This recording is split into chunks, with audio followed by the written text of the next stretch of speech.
Great work coming from Major. It's true. Nades flying on by Kodak. Lusted boom. 2 nades flying on from the other side of the map. Who gets the connection? Kodak 9 finds 1 though from the side of Boom Esports. Has to fall back away. 0 looking to get the trade. Sprays on by with an M4. But the shot's not really connecting. Goes for the commitment and the sprays continues. But it's going to be enough for 1 player before 4Thrives to put himself into the mixture and secure the elimination. That's crazy. I mean, he just shot it from downtown. They weren't even wary of that. And right now, here comes 4Thrives, still looking for a whole lot more to crash the gates of Vampire Esports. But the problem is, Vampire Esports isn't exactly weakened from all these kind of altercations that they were in. And now they will be bombarded with that grenade. Perfect lob coming from 4Thrives, still looking for a whole lot more. And it is about time with the entire squad set that way. Oh, did you strike at the weakest? But is it gonna pay off? Vampire Esports, last 2 players alive. 4Thrives closing up the distance. 4 complete players, 1 down to the ground, but the reset will come through. Another nade will get cooked here for Lazarus. Is it gonna be enough though? Finds 1 connected, not enough damage. Gooey is already out of the round. Now 4Thrives to go for the invasion from the bottom side. Everything is in control. Lazarus down to the ground. L.A. Never mind, it's all over. It is going to be 4Thrives here on Domination as they go for the run, closing it up now here for Vampire Esports. Wow, 4Thrives is just on another level right now. Their reaction speed is just insane. And that coverage coming in has just about done just enough to take out the final member of Vampire Esports with that leap of faith. Now we go back into Voing Donkey's territory inside the farm. It's a gridlock inside of those territories where all the other teams were playing over on the outskirts.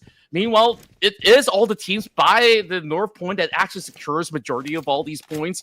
And perhaps this benefits 4Thrives because now it's going to be an easy access to get right into the zone. Meanwhile, Voing Donkey, they got that firm hole and they're poised in that position.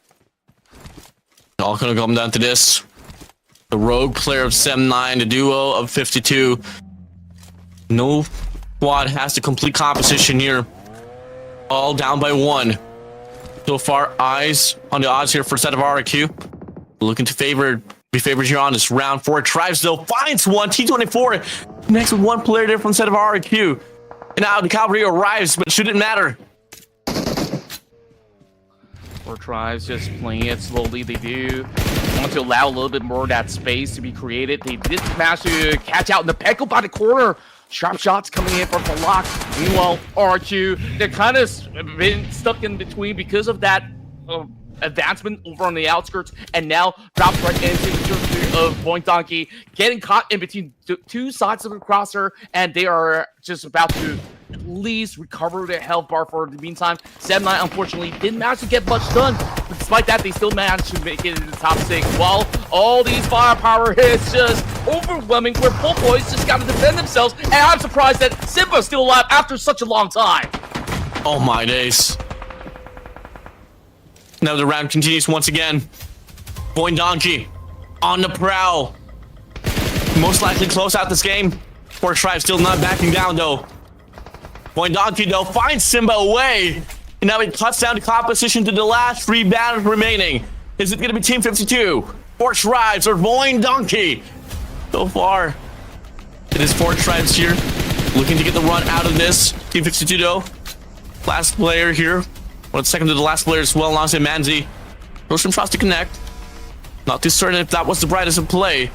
Not able to complete anything off that. Total reset.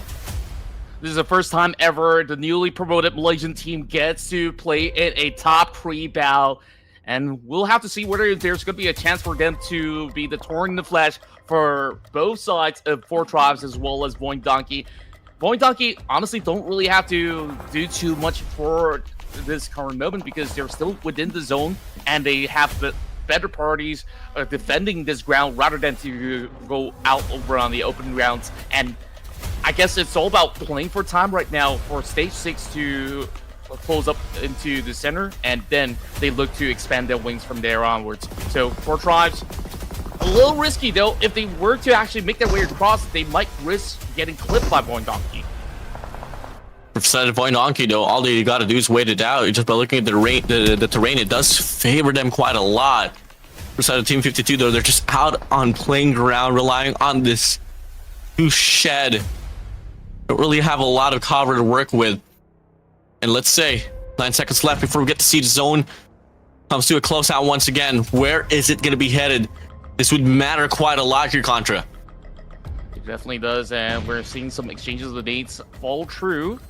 No connections thus far onto Razak, but they're forming up a smoke trail, trying to challenge 4Thrives directly. Then I'm not too sure if that's going to be the best play possible. I mean, they could just take it slow, and now all the teams are within the zone. 52 still remaining very elusive. If they choose the right opportunity to strike, they might be able to really convert this to a potential win. And here we go, first down, landed by 4Thrives as it depletes a member of Boing Donkey, but they manage to finally infiltrate their building. True, 4Thrives gets the confirmation. As we thought that the odds are really here for the side of 4Thrives. Like once again, now the equalizer number here, 2v2 all across the board. Boing Donkey not gonna be able to get the reset with Jack. It's gonna be enough. Once again, 4Thrives has always been on this run, despite the fact that the zone favors towards them. They always go for the assault. So far, they're back at it. Stalemate once again, but T24 still doesn't want to give up. Nice shot to connect, one more to go. And now Team 52 only has one more player to rely on. I believe that player is still alive with only a tick of health left, and oh, that was so close. Perhaps he's already found that confirmation in that sense. 52 down to one member right at this moment.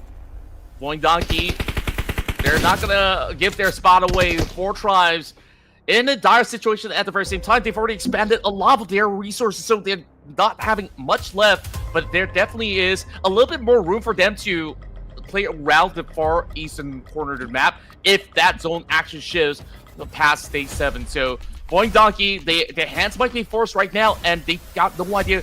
Kidobu is all the way back, so if they were to move outwards, this could spell doom for the rest of Boing Donkey. So this is just a little bit of a Mexican standoff between all of these two teams. T24, they do use the high ground with a little bit more of that vantage point to keep the rest of Boing Donkey at bay. Sustainability is definitely at stake here for Boing Donkey. Ping boost for the last player there from side of Team 52, because it's safe to say so far 4Thrives it's definitely leading the pacing on defensive side. Oh, one person inside of Boing Donkey goes for the clash. Big mistake, down, drop to the ground. Last player inside of the smoke, sprays on by, nades flying on. T24, the cavalry arrives to confirm the second to the last player of Boing Donkey. It's all going to come down to the corner here to go for the clutch. All alone now. You had the numbers on your side. It was a 3v2. Up down to a 2v1. And this is just down to wire right now. Kidobu's got to find an opening right now. And perhaps from that angle, he might be able to spot Falak right over onto that corner of the card. T24 also watching towards that direction. And now, all eyes over onto 52. Gatura, final remaining member, trying to at least leave some room to actually play that out. And unfortunately, I mean, that call to rush in with that vehicle didn't exactly pay off, and now he's currently stranded by the very far corner, and he needs to make it into the zone as well. So Boing Donkey, they just might be choked out by the play zone. Out on the mid side, nades gonna be flying in once again. 2 nades here on the right side of the map. Zone here closing up. 4Thrives don't gotta do anything at all. And now they go for the spray. Gakor finds himself out in the open. Now the confirmation's there. They go for the strike. Safe to say, dominated here. 4Thrives controlling the last part of this round. A huge resurgence for 4Thrives to finally deal themselves a chicken literature in day 2 to kickstart their reign. And there's definitely a whole lot more with an immense 12-corner finish of eliminations. And that was just astounding work coming from the boys of 4Thrives. Crazy run overall. That's really one way to start things off here with your day. 4Thrives able to make it happen. Congratulations to you, sir. I mean, you got to see it there, Contra. I mean, once the latter stage starts to kick in, 4Thrives, he had the option to take it slow, but no, they want to scrape off every elimination points that is around the vicinity.